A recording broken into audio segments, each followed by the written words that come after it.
चलिए।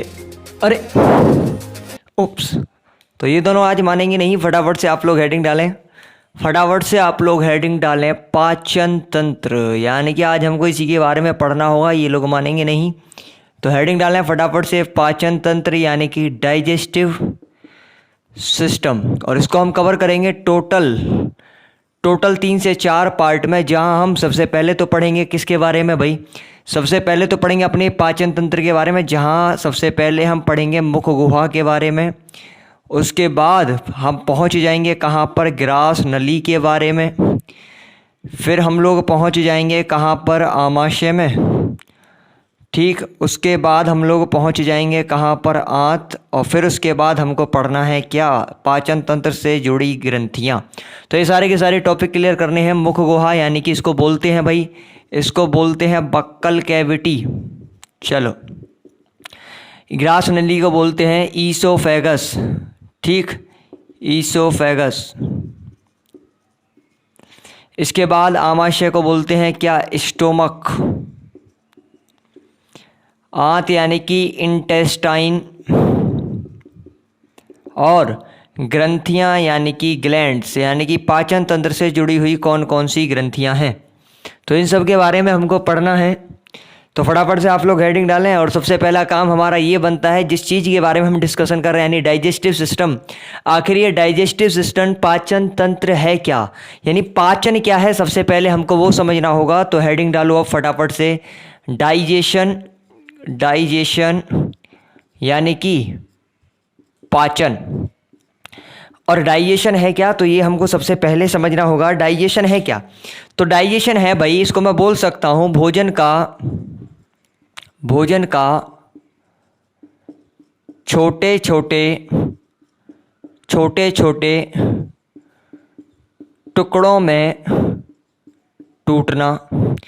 यानी कि आपने जो भी भोजन ग्रहण किया है, जो भी चारा आपने खाया है, उस चारे का या भोजन का छोटे छोटे टुकड़ों में टूट जाना ही क्या कहलाता है, पाचन कहलाता है, यानी कि डाइजेशन कहलाता है।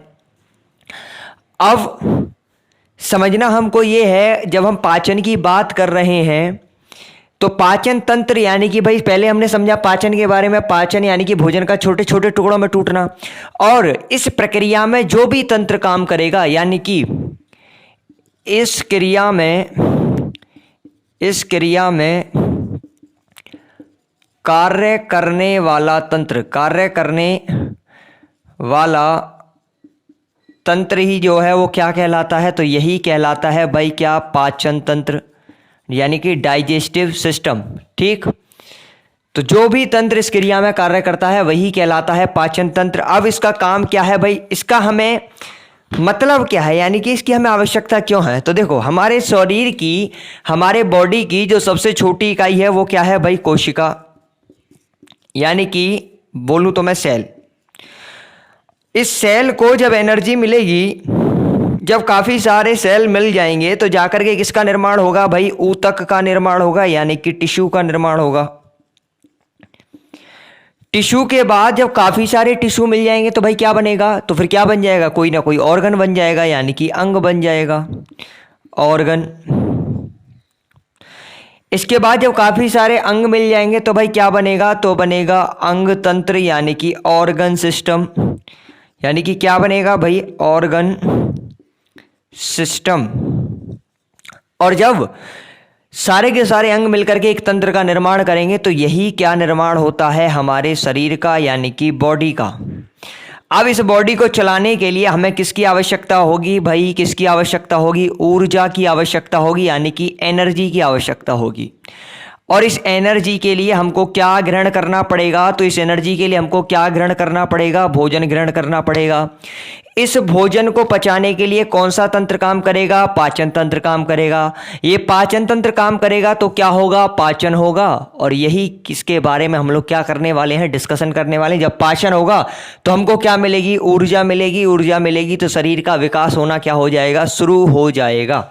चलो, अब हम इसको डिवाइड करेंगे 2 हिस्सों में, इसको हम लोग पढ़ेंगे 2 हिस्सों में। इसको मैं रफ कर लेता हूं, आशा करते हैं आप लोगों ने उतार लिया होगा। फटाफट से स्क्रीनशॉट खींच लो, मैं साइड में हट जाता हूं, आप लोग स्क्रीनशॉट खींच सकते हैं। चलिए, तो इसको हम दो हिस्सों में पढ़ेंगे, जैसे कि इसको मैं पहले रफ कर लेता हूं यहां से। इसको हमको दो हिस्सों में कवर करना है, वो दोनों के दोनों हिस्से क्या हैं मैं आपको यहां पर बता देता हूं। चलो, तो दो हिस्सों में जब हम इसको डिस्कशन करेंगे, चलो तो यहां पर दो हिस्से बनेंगे भाई। एक तो बनेगा क्या, आहार नाल, आहार नाल, और दूसरे में पढ़ेंगे हम क्या, संबंधित, ठीक, संबंधित ग्रंथियां, संबंधित ग्रंथि, ठीक। यानी कि मैं बात करूं आहार नाल की, अगर मैं बात करूं तो आहार नाल क्या होगा भाई, आहार नाल होगा यानी एलिमेंट्री कैनाल, ठीक। और संबंधित ग्रंथियां यानी कि इससे रिलेटेड जो भी क्या होंगे, यानी कि रिलेटेड ग्लैंड्स, इससे क्या क्या ग्रंथियां जुड़ी हुई हैं। चलो, अब मेरी बात को गौर से सुनिएगा, मेरी बात को जरा गौर से सुनिएगा मेरे सारे के सारे होनहार विद्यार्थी हो। जैसे मैंने भोजन ग्रहण किया, मैंने कोई भी भोजन ग्रहण किया अपने अंदर, तो भोजन सबसे पहले कहाँ जाएगा भाई, तो भोजन सबसे पहले कहाँ पर आएगा, मुख गुहा में आएगा। कहाँ पर आएगा, मुख गुहा में आएगा, यानी कि बक्कल कैविटी में आएगा। चलो, अब मैंने भोजन ग्रहण किया, मुख में आ गया, अब कहाँ जाएगा, तो अब ये नीचे की तरफ जाएगा, यानी कि कहाँ पर, ग्रास नली में जाएगा, ग्रास नली में, ठीक। ग्रास नली में जब ये पहुंच जाएगा, यानी ईसोफेगस में जब ये पहुंच जाएगा, तो चलो इंग्लिश में भी नाम लिख देते हैं इसका, ईसोफेगस। चलो, इसके बाद खाना ग्रास नली में भी पहुंच गया भाई, ग्रास नली में पहुंच गया खाना। अब ग्रास नली से होता हुआ हुआ कहाँ पर पहुंच जाएगा, तो ये कहाँ पर पहुंच जाएगा, आमाशय में पहुंच जाएगा, यानी कि इंटेस्टाइन में पहुंच जाएगा। आप अपनी स्क्रीन पर सारे के सारे डायग्राम्स देख सकते हैं जो रिफ्लेक्ट हो रहे होंगे यहाँ पर। चलो, इसके बाद अगर मैं बात करूँ तो ग्रंथियाँ, इसके बाद हम लोग पढ़ेंगे ग्रंथियों के बारे में, यानी कि ग्लैंड्स के बारे में। तो ये सारा का सारा चीज़ें हमको क्या करनी है, पढ़नी है। और ग्रंथियों में हमको क्या पढ़ना है भाई, ग्रंथियों में दो प्रकार से हम लोग इसको कवर करेंगे। सबसे पहला जो हम कवर करेंगे वो क्या होगी, वो होगी छोटी आंत। उसके बाद हम लोग मूव ऑन कर जाएंगे कहाँ पर, बड़ी आंत में। तो ये दो प्रकार की, यानी कि स्मॉल इंटेस्टाइन, ठीक, और लार्ज इंटेस्टाइन, इसके बारे में हमको पढ़ना है। और संबंधित पाचन ग्रंथियों की अगर मैं बात करूं तो हम यहाँ पर क्या पढ़ेंगे भाई, सबसे पहला जो इम्पोर्टेंट है वो हम पढ़ेंगे किसके बारे में, यकृत के बारे में, यानी कि लीवर के बारे में। लीवर भी एक ग्रंथि है जो कि आती है मिश्रित ग्रंथियों के अंतर्गत। इसके बाद हम लोग पढ़ेंगे किसके बारे में, अग्नाशय के बारे में, यानी कि पैनक्रियाज के बारे में, ठीक, पैनक्रियाज के बारे में। और तीसरा जब हम पढ़ेंगे, तीसरा हम पढ़ेंगे किसके बारे में, सलाइवरी ग्लैंड्स, ठीक, ठीक, यानी कि लार ग्रंथियों के बारे में, लार ग्रंथि, ठीक। चलो, तो इतना सब कुछ हमको पढ़ना है, फटाफट से स्क्रीनशॉट ले लो सारे के सारे लोग। उसके बाद मूव ऑन करते हैं आगे की तरफ। अब हम देखेंगे कि आगे कौन सी चीज़ें इंपॉर्टेंट है, तो फटाफट से आप लोग स्क्रीनशॉट ले सकते हैं। और अब हम एक एक टॉपिक को पकड़ेंगे, एक एक टॉपिक को पकड़ेंगे और स्टार्टिंग करेंगे कहाँ से, मुख गुहा से। मैं इसको रफ कर लेता हूँ, मैं इसको रफ कर लेता हूँ यहाँ से। चलो, इसको रफ कर लेते हैं भाई। आशा करते हैं आपने स्क्रीनशॉट ले लिया होगा। और जैसे ही हम आहार कैनाल से मूव ऑन करेंगे, यानी एलिमेंट्री कैनाल से जब हम लोग बढ़ेंगे आगे की तरफ, तो सबसे पहले हेडिंग डालो भाई बक्कल कैविटी के बारे में, क्योंकि हमने पढ़ा था खाना भाई सबसे पहले कहाँ जाता है, तो सबसे पहले कहाँ जाता है, मुख गुहा में जाता है, यानी कि बक्कल कैविटी में जाता है, ठीक। बक्कल कैविटी में खाना जाता है, तो फटाफट से हेडिंग डाल लो बक्कल कैविटी यानी मुख गुहा।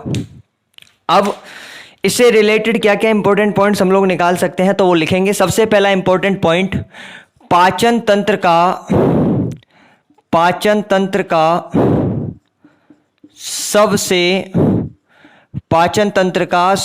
ऊपरी भाग, पाचन तंत्र का सबसे ऊपरी भाग ही कौन सा है, बक्कल कैविटी यानी कि मुख गुहा। इसके बाद अगर मैं बात करूं तो पाचन क्रिया, भाई अभी आपसे पूछा मैंने पाचन तंत्र क्या है, वो मुख गुहा से क्या इंपॉर्टेंट क्वेश्चन बनेगा, ये है सबसे ऊपरी भाग। और सबसे ऊपरी भाग है तो एग्जाम में एक क्वेश्चन पूछा जाता है, यहां से स्टार लगा देता हूं, यानी कि पाचन क्रिया जो है यहीं से शुरू होती है, पाचन क्रिया शुरू होती है। एग्जाम में क्वेश्चन पूछा जाता है पाचन क्रिया कहाँ से शुरू होती है, मुख से, पेट से, आमाशय से, आंत से। तो बहुत सारे लोग पेट आंसर करते हैं, सोचते हैं हाँ खाना पेट में जाएगा तभी तो पाचन होगा। नहीं, पाचन इसका शुरू में ही कहाँ से होना शुरू हो जाता है, तो ये शुरू हो जाता है कहाँ से, मुख गुहा से। और वो कैसे, तो ये समझ लेना। मान लीजिए आपने भोजन ग्रहण किया, आपने भोजन ग्रहण किया यानी कि आपने फूड लिया, ठीक। फूड आपने इनहेल किया यानी कि फूड के अंदर क्या मौजूद है भाई, स्टार्च मौजूद है, जिसको हिंदी में क्या बोलते हैं, मंड बोलते हैं, ठीक।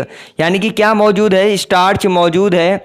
अब क्या होगा, अब क्या होगा, मेरी बात को सुनिएगा। यहां पर एक एंजाइम काम करेगा जिसका नाम है टाइलिन, ठीक। एक एंजाइम काम करेगा जिसका नाम है टाइलिन।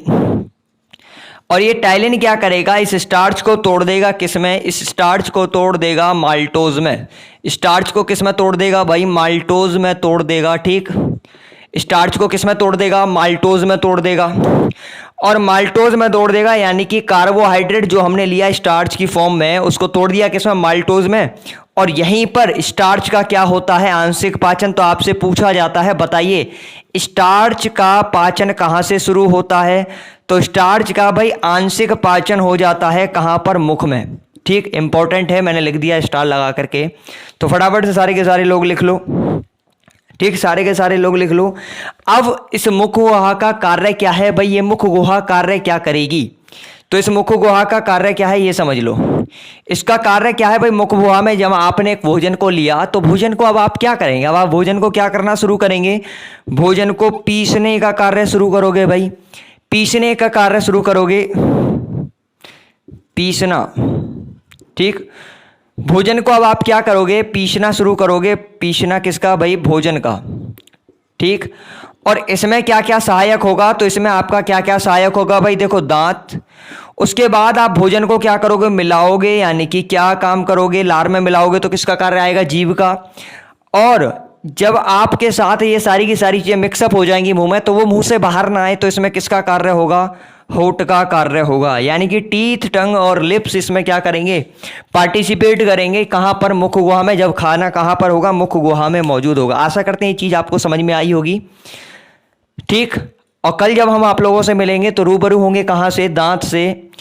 दांत के बारे में पढ़ेंगे, फिर जीभ के बारे में, फिर होठ के बारे में, और फिर मूव ऑन करेंगे आगे। तो इस तरीके की हम लोग स्टडी करेंगे। तो फटाफट से सारे के सारे लोग वीडियो को ज़्यादा से ज़्यादा शेयर करना, ज़्यादा से ज़्यादा लोगों को जोड़ना। आज के लिए इतना ही। जय हिंद, जय भारत, हंसते रहिए, मुस्कुराते, bye bye, take care of yourself.